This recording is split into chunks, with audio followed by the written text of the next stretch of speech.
हुए राम भक्तों को भी हार्दिक बधाई देता हूं।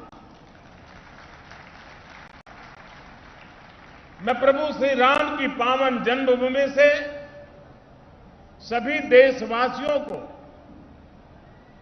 आज छोटी दीपावली के पर्व पर कल के दीपावली की भी हार्दिक शुभकामनाएं देता हूं। साथियों, इस बार दीपावली एक ऐसे समय में आई है जब हमने कुछ समय पहले ही आजादी के 75 वर्ष पूरे किए हैं।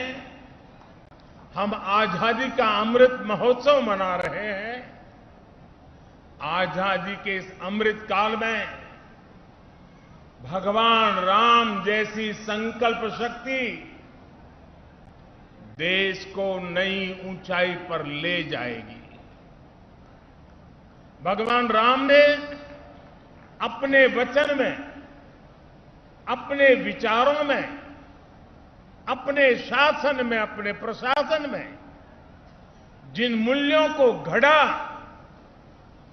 वो सबका साथ, सबका विकास की प्रेरणा है और सबका विश्वास, सबका प्रयास का आधार भी है। अगले 25 वर्षों में विकसित भारत की आकांक्षा लिए आगे बढ़ रहे हम हिंदुस्तानियों के लिए श्री राम के आदर्श उस प्रकाश स्तंभ की तरह हैं जो हमें कठिन से कठिन लक्ष्यों को हासिल करने का हौसला देंगे। साथियों, इस बार लाल किले से मैंने सभी देशवासियों से पंच प्राणों को आत्मसात करने का आह्वान किया है।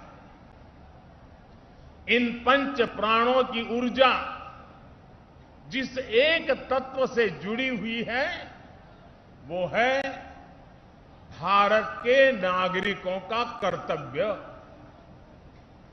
आज अयोध्या नगरी में दीपोत्सव के इस पावन अवसर पर हमें अपने इस संकल्प को दोहराना है।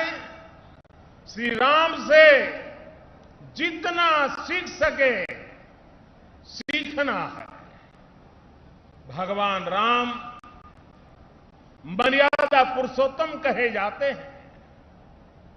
मर्यादा मान रखना भी सिखाती है और मान देना भी सिखाती है।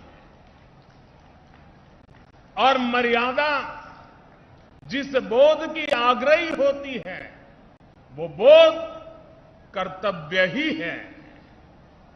हमारे धर्म ग्रंथों में कहा गया है, रामो विग्रहवान धर्मः, अर्थात राम साक्षात धर्म के यानी कर्तव्य के सजीव स्वरूप है। भगवान राम जब जिस भूमिका में रहे उन्होंने कर्तव्यों पर सबसे ज्यादा बल दिया। वो जब राजकुमार थे तो ऋषियों की, उनके आश्रमों और गुरुकुलों की सुरक्षा का कर्तव्य निभाया। राज्याभिषेक के समय श्री राम ने एक आज्ञाकारी बेटे का कर्तव्य निभाया। उन्होंने पिता और परिवार के वचनों को प्राथमिकता देते हुए राज्य के त्याग को, वन जाने को अपना कर्तव्य समझ करके स्वीकार किया।